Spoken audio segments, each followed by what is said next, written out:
দুর্গাপূজার সময়ে বাংলা জুড়ে কাশবনের সৌন্দর্য আলোচনার কেন্দ্রে। সাদা কাশফুলের ক্ষণে ক্ষণে পরিবর্তিত রূপ বাতাসে দোলা দিয়ে চলে আসছে উৎসবের আবহ। এখন শহর থেকে গ্রাম সর্বত্র কাশবনের দৃশ্য এক নতুন জীবনের গান গায়। সদ্য খুলে যাওয়া কাশফুলের সাদা পাপড়ি নিঃশব্দে প্রকৃতির রূপ বদলে দিচ্ছে।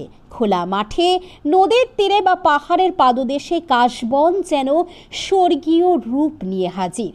পুজোর আগমনের সঙ্গে সঙ্গে এই দৃশ্য যেন বাংলার ঐতিহ্য এবং সংস্কৃতির এক নতুন আভা যোগ করেছে।